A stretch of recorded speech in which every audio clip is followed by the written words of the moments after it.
Welcome to Foundations with Larisa Hovannisian, an unfiltered podcast where I explore the foundational principles of creators, entrepreneurs, scientists, public figures, and all around awesome people who make things happen.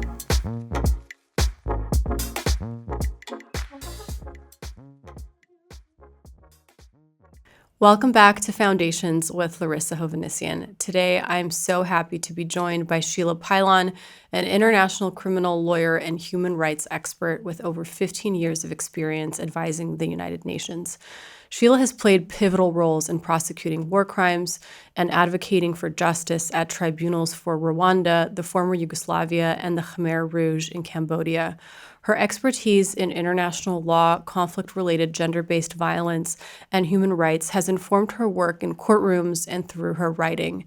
Today, we will explore the foundations of Sheila's unwavering commitment to justice, the lessons learned from standing at the forefront of global human rights challenges, and her thoughts on the role of law in creating lasting change. Sheila, thank you so much for joining me today on my little podcast called Foundations. And I've been so inspired by your journey and, your zest for life and your optimism, despite all the really difficult things I know you work on and deal with in your professional life. So, our podcast is really about getting to talk to people who have really interesting careers and are able to have certain foundations within their lives that help them keep on track and help them, stay balanced and productive and positive overall. So really excited to talk to you today. And I guess my first question for you is, you've dedicated your life to international law and justice.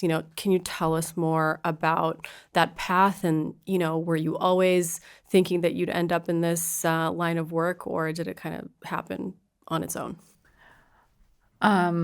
Well, thanks for having me. I'm really excited to have this conversation with you. And I'm also very inspired by your work. So the feeling's really mutual. It wasn't always, but it was early. I've told this story before, but it's really an experience in Armenia that made me have the aha moment, where I just didn't want other people to feel the way we feel. And I felt that when I came to Armenia for the first time and I went to the Disillusionment Memorial and the gas, the Eternal Flame wasn't lit because there was a gas shortage. And even though I'd known what had happened to our people before, in that moment, I was like, it's like this piece of your innocence is lost, and I could feel it, How long ago was this? It was in 1997. Okay. I was 17. Yeah, that was during the blockade in Armenia when we didn't have gas and water and all these other things. Yeah, I mean, soon after Soviet Union, and there was a lot of other things about coming to Armenia that were shocking and inspiring and amazing. But that experience made me go, okay, I want to do something about what happened here, and I want to make an effort to try to make sure people don't feel this way or have to feel this way. So I didn't see myself at the time necessarily as an international lawyer. It was more like, okay, what do I do? And first I wanted to understand what makes people do bad things. So I studied psychology. I thought that might be a good way. And then after graduating and working in the field a bit, I thought, okay, now I want to punish bad people. I was like, I want revenge. Not revenge. Well, I guess we all do. I mean, that's actually a very natural human desire when an injustice happens, right? So there are ways to sort of harness that and control it and make sure that it doesn't get out of control in tribal warfare. But I wanted it to stop. And I said, okay, let's go get some bad guys. And how do I do that? So I said, I go to law school. And I'd say, when I applied to law school, I described that experience in Armenia at Disillusionment as my personal essay to get in. And, this is McGill University. It was the brightest students in the whole country and from all over the world are applying. And it's not a typical essay, and I got in right away, with a weird background and a weird essay, but I got in right away, and that's when I started picturing myself as an international lawyer, and it wasn't really it wasn't the kind of profession that in law school they would train you for at the time, or that had a lot of, it's mostly you go into corporate commercial law and they prepare you for that. But I always pictured myself doing this kind of work, and it kind of manifested, I guess. I know I should take credit for what I've done, but I do feel very lucky. And it was meant to be. Yeah. Yeah. So during law school, you didn't specialize, quote unquote, in international law, but I did a general law degree, and in my last year, I was able to pick some courses that were very specific: international criminal law, international humanitarian law, human rights law. I couldn't wait because really I didn't want to go to law school for any other reason. So I was studying contracts and torts and whatever. I was like, this is torture. I hate this. It was so awful. And I don't know anyone who likes. Oh no, some people torts. do. Torts, yeah, I don't know. Contracts maybe, but torts, I don't know. Yeah, or like property. I was actually really good in property law and maritime law, like real estate law. But this is what I want to do. I think if I remember correctly, it was the first year that they also offered international criminal law. Interesting. So okay. I felt really excited, like this is all coming into place. But then you graduate, and what am I supposed to do? So what did you do? What was your first? I remember. Well, I got recruited by a top tier corporate commercial law firm in Canada, and that's the path everyone was taking. And there was nothing else waiting for me, so I said, "Okay, I guess I'll say yes." Like it's hard to say no, But I had also applied for a clerkship at the International Court of Justice, so that was like one of the fanciest international law type things that people could do, but it's so selective. It's literally the brightest students from all over the world applying, Harvard, Yale, name it. And I think they would send one student from McGill.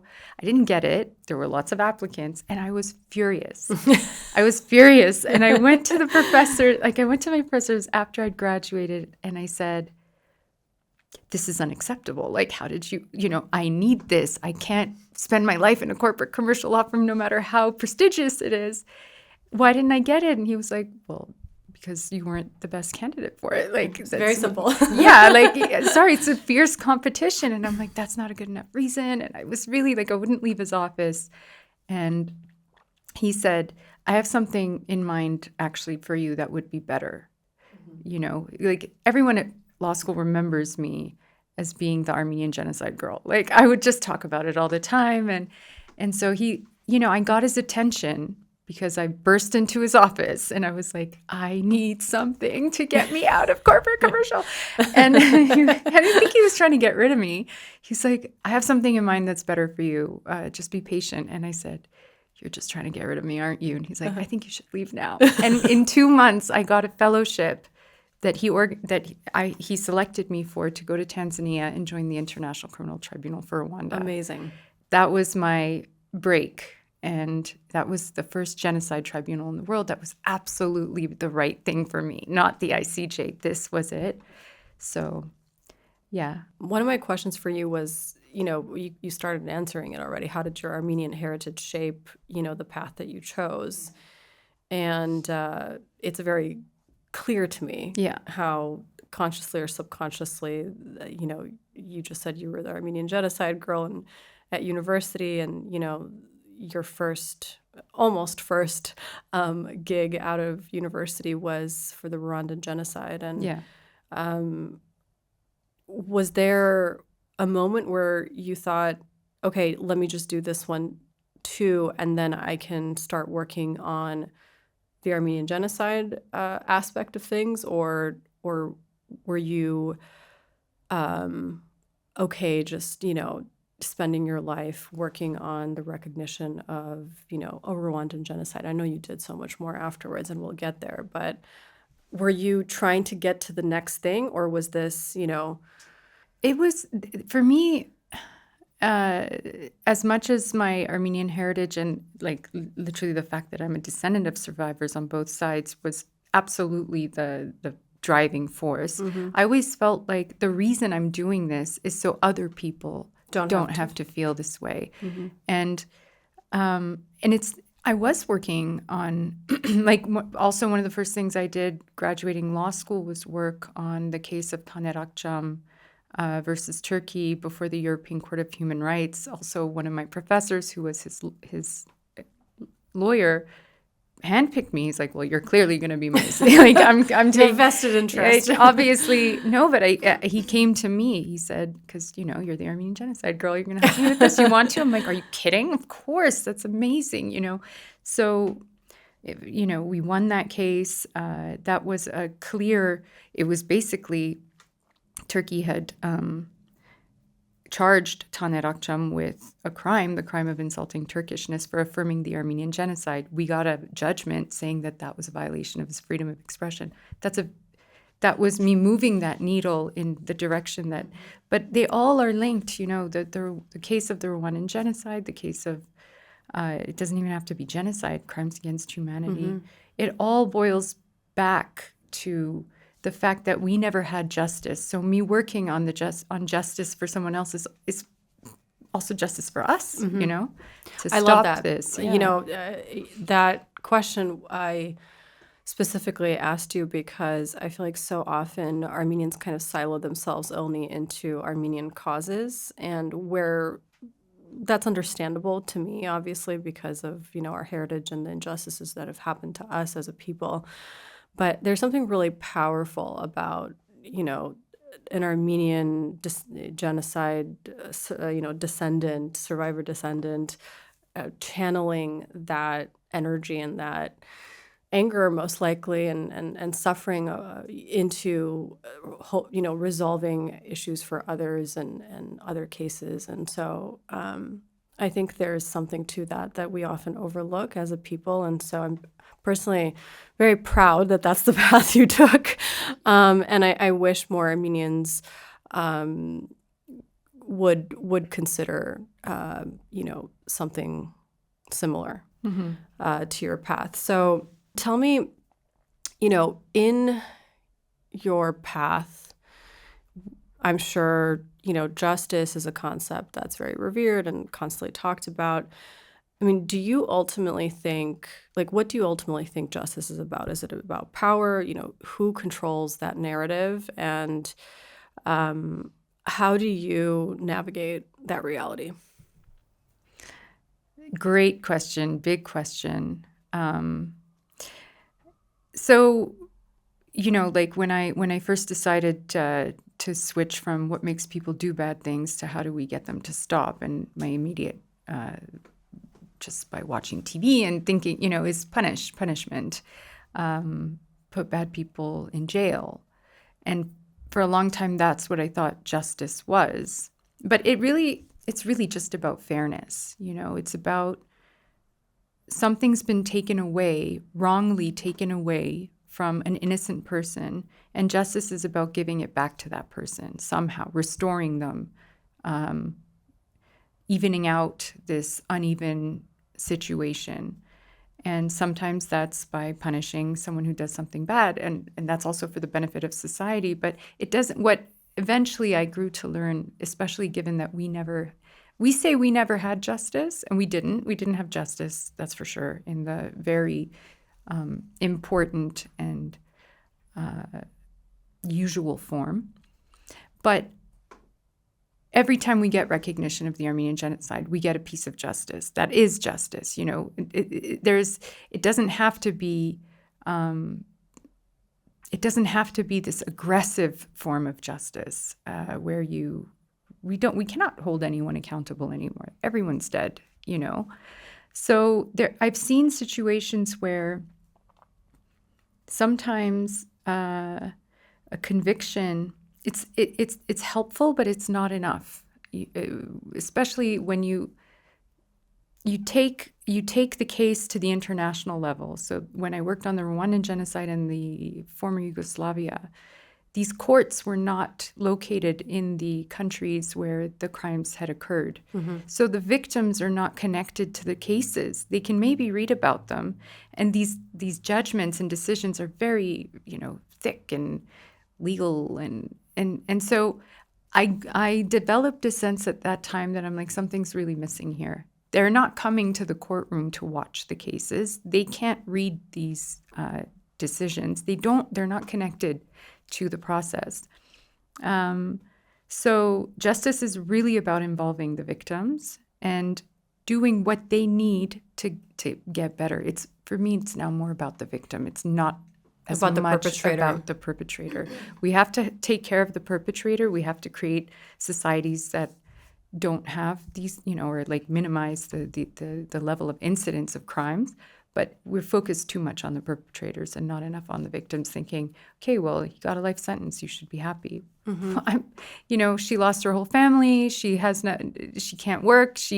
Sometimes the victims are worse off than the perpetrators, who are, in UN administered prisons and getting good food and medical care, while vast swaths of population are dying of poverty. Like, this is where I feel like justice is a consideration that has many layers to it, and it should be victim-centered. I see. Yeah. And I would also prioritize that. If I was in this line of work, I'd also prioritize that. But I think, the way I think about perpetrators and punishing them, it's probably coming from a place of, if they don't get punished, then others get ideas that you can do something horrible and never pay the price for it.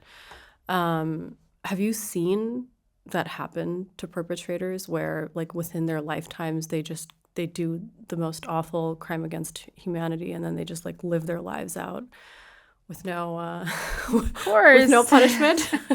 We see it all the time. Yeah.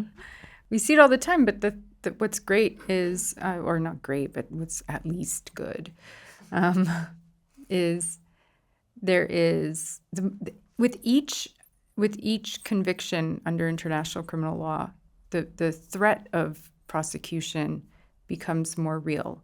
And so now, with the amount and quality of arrest warrants that are coming out of the International Criminal Court, it shows that, they've got to be seen through to the end, but we would never have dreamt that a man like Putin could ever have a warrant for his arrest issued. It's very unusual, and it's a really great step in the right direction. Now, next step, and it's growing. So people are not. There's always been an idea of immunity. This is falling now, and the tides shift, and it's not enough to stop crimes against humanity at the moment. We don't have enough enforcement. We don't have enough jail time for mass murderers. They're still benefiting more than they're losing. Yeah. So, but yeah, we're headed in the right direction, I think. Why do people do these things? Like, as a psychologist also, is there a conclusion you came to? Is it just an obsession with an idea? Is it self-hatred? Is it, hatred of others, obviously? Like, what fundamentally, if you take all the jargon away and all the big thoughts and terminology, like, what is it that makes people do bad things? Do really bad. I don't know if I'm the best person to answer it. What I have noticed, of course, there's an element of hatred when it's at that level, yeah. But it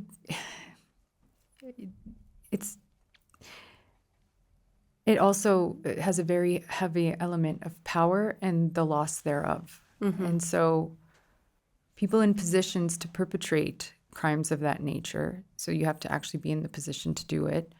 From what I've seen, it's like they're losing their grip on power, and it's so egregious to them that then they other another group, and in order to hold on to their power, they will blame the other group for the loss of their own power. Yeah, but it depends. It depends.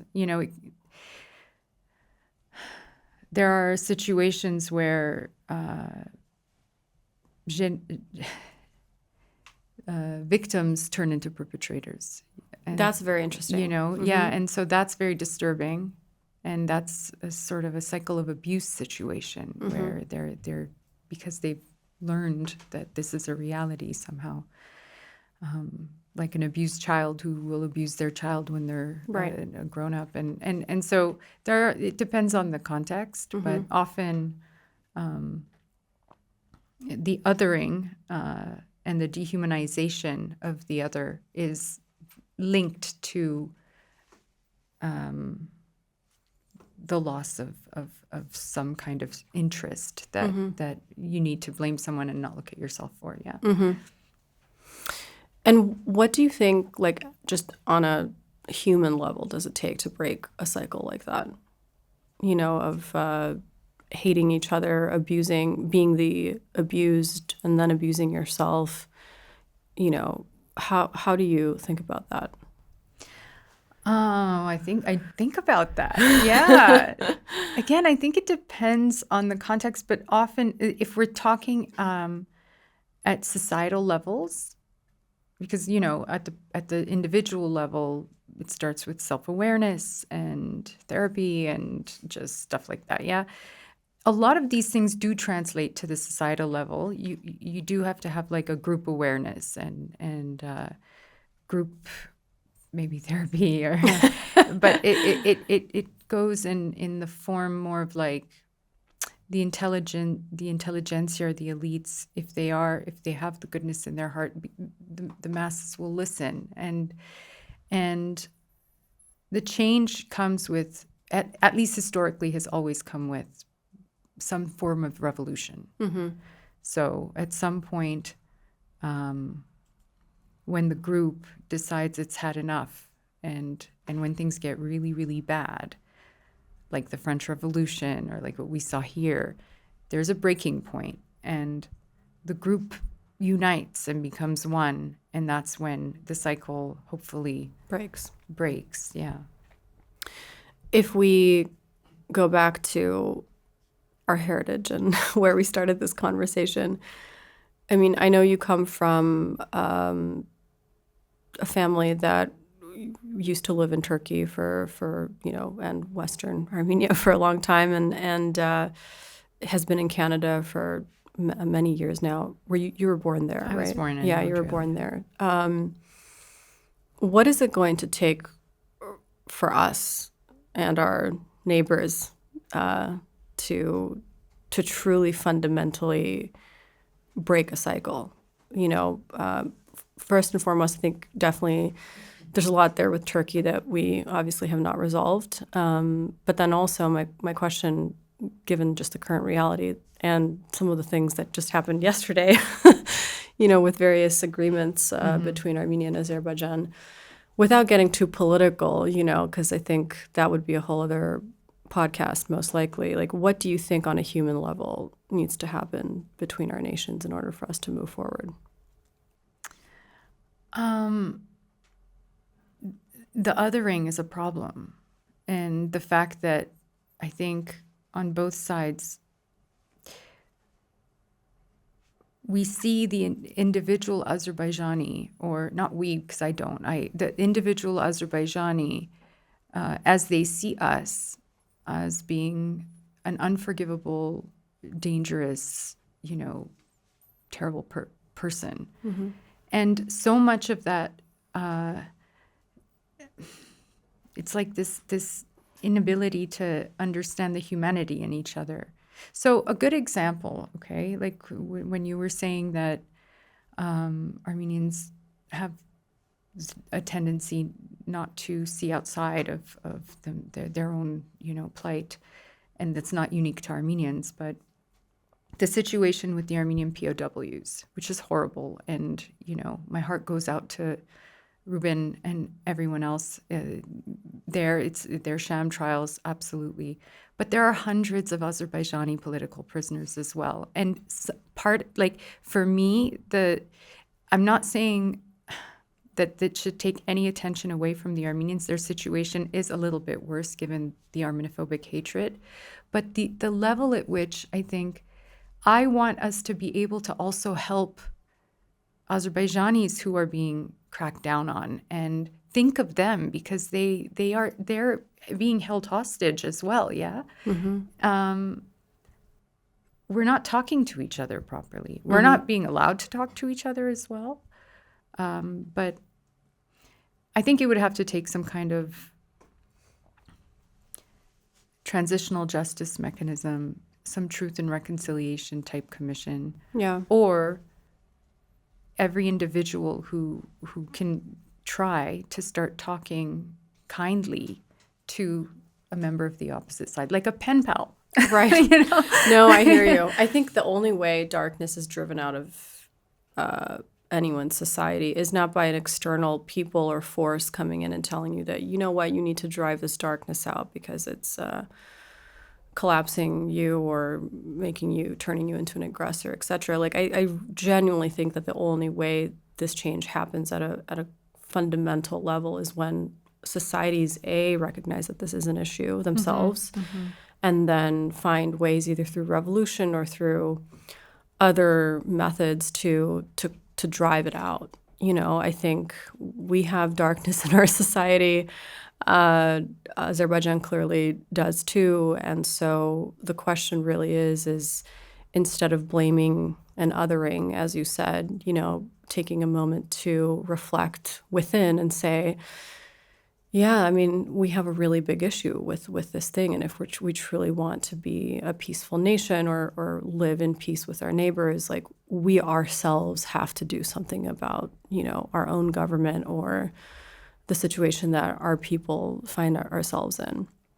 And with Azerbaijan specifically, it's, as you said, it's very unfortunate that those voices who I think are enlightened in this way and see it and understand it and have attempted to do something about it have just been silenced. Yeah, and there's a large majority of others who don't speak because they're terrified to do so. So it's important also to separate the state from the citizen and to realize that it's just a very happy few that are responsible for this huge rift between our people. Right. And those, the entire population of Azerbaijan shouldn't be made to bear the brunt of the decisions made by their brutal dictator. They are actually being held hostage. Right. Like, I feel bad for them. Right. I do too. But I do have to say that, you know, during the war, it was especially heartbreaking to see people who have positioned themselves to be, you know, peace-loving, peace-building, anti-war voices, journalists, civil society organizations kind of coming out. No, I know. On the wrong side. And I guess that's the balance, and that's the question that I really have for you is, why does that happen? Like, you have someone who spent their entire careers working against their own dictatorship, being involved in all these peace-building programs and activities, someone who's been very brave to speak up, very often against their own, security, just switch when, you know, in the case of our war, when there was, you know, a clear victory and a clear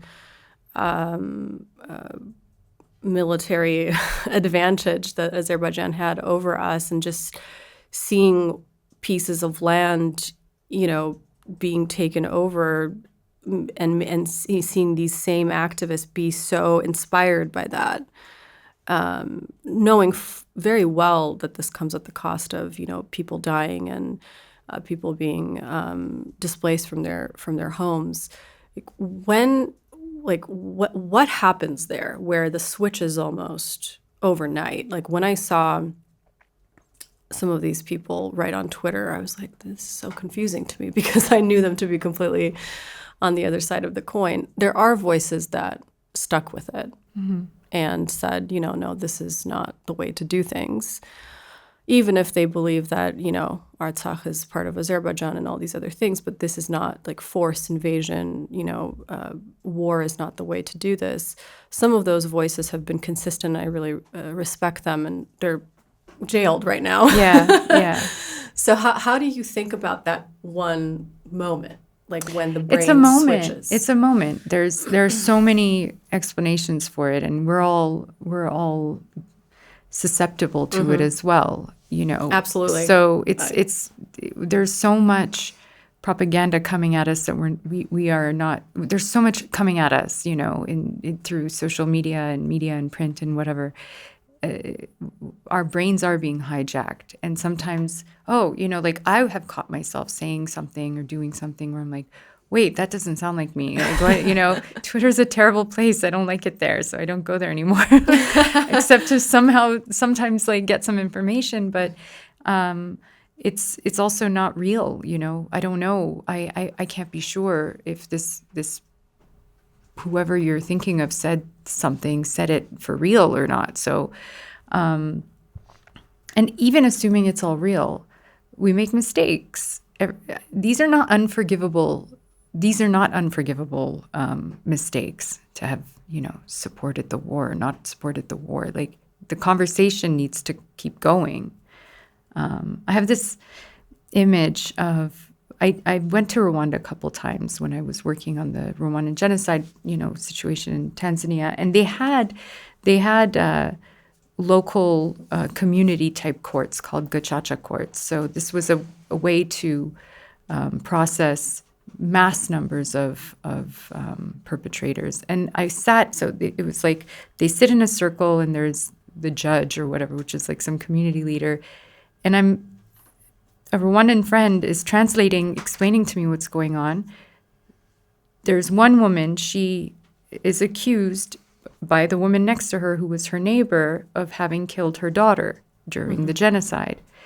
And the prisoner, who is guilty, apparently she's guilty of having killed the daughter of this person, she had to go and testify, and she's holding her baby. And she hands over her baby to her neighbor, whose daughter she killed. And the woman takes the baby and is holding the baby very gently and kindly. And they were talking, and she goes, they're going through this process, but it's this recognition that it was like this example of forgiveness and understanding that, people have made mistakes, and that was the most horrific circumstance. How could you imagine that, right? For me, that was a sign that we hold on to grudges. Some things may be unforgivable. I'm not sure I could do what she did, and I'm not saying that she necessarily forgave her, but she gently took this child and, we're here now. Like, this is where we are now. That was then, and we're dealing with it now. That's probably why we're still around as a species, because we have people like that, who are able to make that transition. I don't think I would be able to. But I know people in different current conflicts that have not just talked about certain things, but have actually acted in certain ways that shows that there is, humanity and hope left, I think, for our race. But they're few, and these are the voices that I follow and I listen to, and I hope can save us from, full and complete destruction. I think if it's not for people like that, then the world would be probably even a darker place. So, I think as Armenians, and especially with everything that's happened with the war, I personally have lost a lot of faith in the institutions that had been created over the years to, uphold justice and ensure that there isn't war and people are protected. Have you had any sort of, have you experienced disillusion with Crisis of faith? Yes, well, I've left the UN, so no. I still consult for them. Absolutely.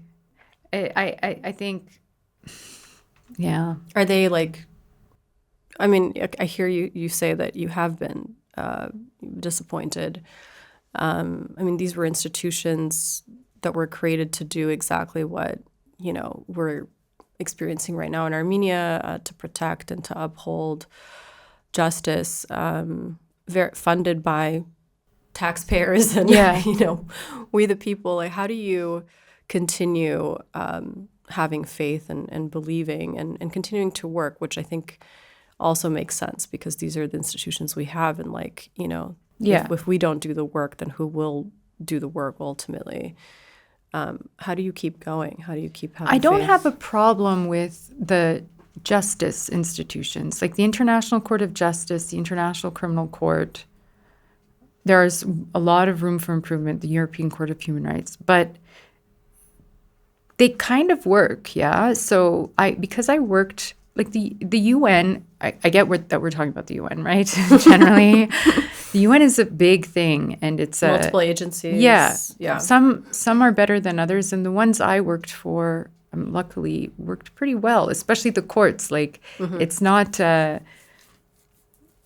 It's not supposed to be political. It's supposed to be legal. Yeah. So I'm not gonna. But when we think about the Security Council, by the time something like that reaches the court level, it means that the atrocity has occurred, yeah? So we're trying to make sure that doesn't happen again. And again, I'm so sick of seeing the veto power be used. Like, this is the biggest problem for me. That's where the system is broken. That's where the system, if you just took that away, I think you'd have some enormous improvement in the way that the UN could function, multilateralism could function. But that's it. So save for that, you can't get rid of the veto power without changing the UN Charter, and you can't change that if any one of the veto powers veto. So it's sort of built to fail, yeah?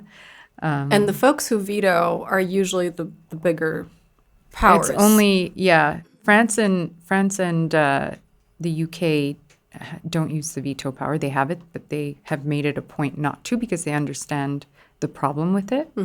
So you've only got... Is there a disbalance of power then, again? Oh, huge. I mean, it's basically in their... The world is in their hands, and they built it that way. So I don't like to hear, well, it's all we've got. I don't like to hear that. I'm tired of hearing that. You want it to be it's better than nothing. I'm like, I think nothing might be better sometimes. Like, because we're getting nothing. So how is it better than nothing if we get nothing in the most important situations? I think that there's a lot of room for a UN 2.0, even though the UN is like the 2.0 after the League of Nations. So a new Security Council where there's some kind of global revolution that says we're not going to that round table anymore if this veto power keeps being used. It should certainly never be used by a country who's sort of somewhat implicated in this situation. That's a conflict of interest. Yeah, so like that, anyways, that's for me it's not the only problem, but it's one of the biggest problems. And is it harder then to prosecute countries, societies that have that power and that's the bigger superpowers are harder to go after basically than the weaker ones? Well, look, I mean, there's a warrant of arrest out for Vladimir Putin. That he and Russia's not a member state of the ICC. So the ICC is not a UN body. It's got some UN sort of stuff around it, but like it's not strictly speaking a UN body, and those superpowers are not part of it. So it's understandable that they would escape justice, and yet they're not entirely escaping justice. There are efforts being made to hold at least Russia at the moment accountable. There was some effort to hold some American soldiers accountable a while back, and America got really upset about that. So I don't know. Anyways, I think Canada is probably what out of all of these. Yeah, it's not a equations. superpower, though, is it? Well, It's a big power. it's a big power, but if you ask President Trump, I think he would say that it's a province or it's a state. But we won't go there today. No. I guess it's my next question is really about how do you handle your work emotionally? How do you work on the Cambodian genocide or the Rwandan genocide or crimes against humanity, and then you just stay sane and healthy? Who says I'm sane and healthy? No, I am. I assume. Okay, well, that could be another conversation over dinner. No, but it's a fair question. Look, And how do you not lose, faith in people? Do you ultimately see everyone as inherently horrible at first, and then they exceed your expectations, and you're like, oh, actually, this is a good person? Or, what's your first go-to? You see someone, and you're like, that's a great person. Or is it, I don't know about this person, and then you, get to know them, and you're like, okay, they're fine. I think I'm more, I'm naive, and I try to hold on to it, as much as I can. I don't mind. It's like this last vestige of innocence I have. So I trust off the bat and then prove me wrong. I believe in the good in people. But once they show me they're bad, then it's it's gloves off. The first time around. Yeah. And then I can get quite angry and fight. Yeah. But how do I stay sane and healthy? Look, I cry a lot. It's sad. It's heavy. But that's also incredible. So this hasn't desensitized you at all. No. Okay. It's not. It hasn't desensitized me. But I can handle it. I can sit through. It's very important to be able to do that. To be able to sit through an interview with the victim who tells you some things you never thought your ears would ever hear, and not cry. You don't want to do that. You keep yourself together during, and cry later. Mm-hmm. Yeah. So it's in the moment, if I need to get the work done, just get it done. But no, there's no way I don't cry a lot. Mm-hmm. And I stay sane by looking for beautiful things as much as I can, Sometimes some people look at my Instagram page and they're like, do you even work? And I'm like, I'm not going to post my work. That's my happy place. Yeah. and I like to show that there are really nice things to do. I love to have dinner with my friends. I love to eat, and I love to have dinner and good conversations with friends, and where we don't talk about that stuff. Yeah. Mm-hmm. And travel and just see the beauty of things. See the beauty. There's so much beauty. Mm-hmm. There's so much darkness. And so when I love to just hang out with people who do really nice things, and I'm like, show me what you do. Oh, this is art or whatever they do. It's gorgeous. And so you just have to make the time for it. Mm-hmm. And is there a set of rituals that you have with, I don't know, working out or spiritual practices that really help ground you? So I think crying is a good outlet, obviously. Therapy, things like that. What are your go-to things that you do that really help you recenter at the end of a really hard day? And I know and can imagine that even if you're not face to face with your victims or the cases that you're working on, or you're just sitting and writing. I know you do a lot of writing. Yeah. Also, that's also hard. You're with this information. It's excruciating. Maybe even being with someone face to face is in a way maybe not less difficult, but more human in that way. But with the writing and with just being with this information, it's almost, I can imagine it could be more lonely, in that moment. How do you, like, are there things that you do that you're like, okay, at the end of the day or in the beginning of the next day, I will do X, and I know for sure that that's going to help me recenter? Yeah, I used to have bad coping mechanisms. Like I used to when I started out. So I would do like, I would have too much wine with dinner, or like I would drink too much coffee in the morning, and I wouldn't exercise, and I would overwork and stuff. Now I'm very, very guarded about my sleep. I'm like serious about it. I like long mornings. I take my time in the morning. I don't rush. Yeah. And I work out almost every day. I make sure that I move my body. And it's not about having some body. Like it's not about losing weight or whatever.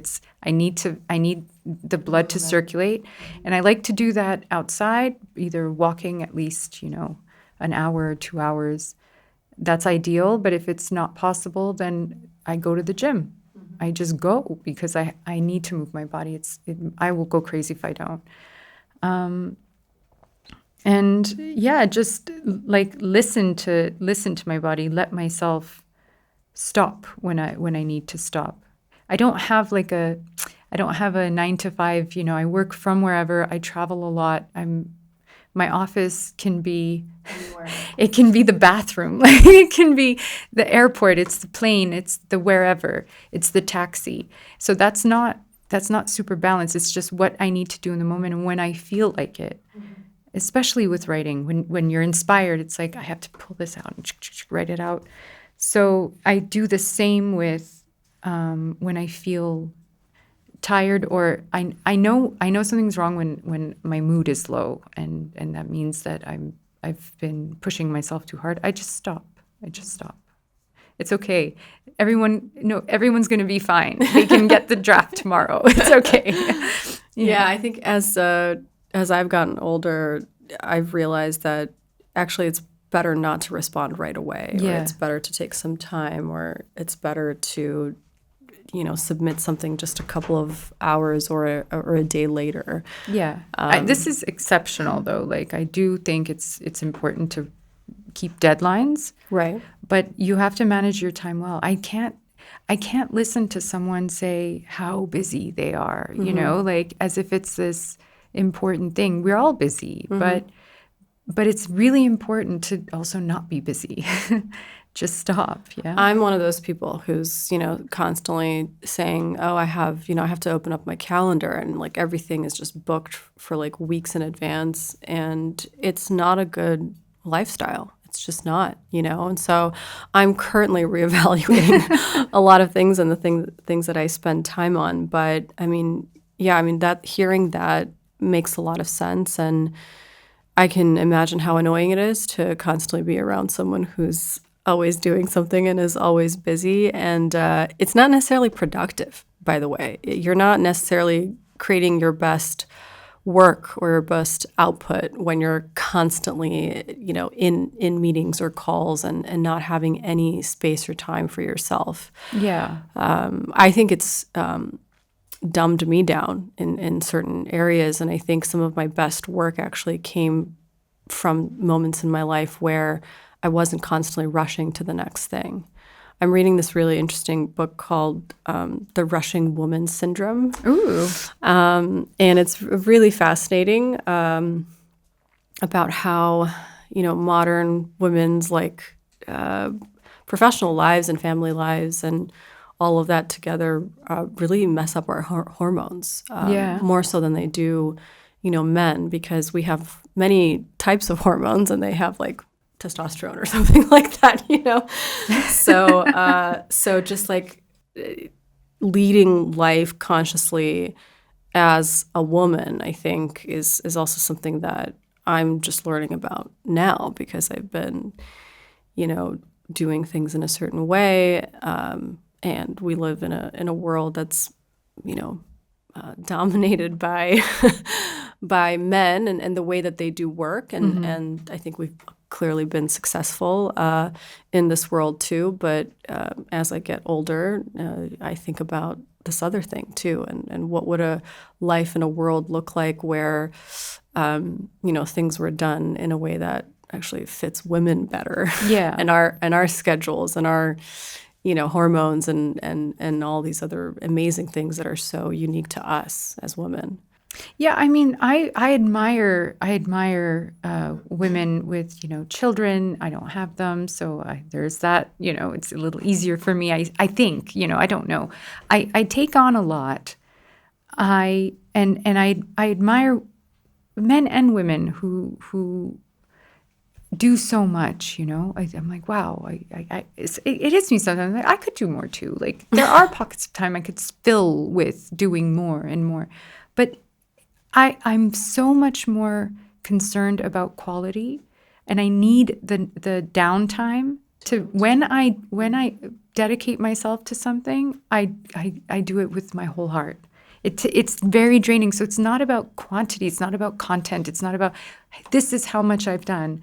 It's this thing that I did. I'm so proud of. 100%. It couldn't be better. I try to strive for that. And so I need the void, these moments of like the brain goes dead. So then when it's on, it's fully on. Mm-hmm. Yeah. Yeah. I mean, I think that's really good advice especially for people who are starting off and really trying to do it all, but not necessarily being the right way to do things. When you think of your younger self, would you, and knowing everything that you know now and the amazing career you've had, like, would you do it again or would you do something else? I would do it again.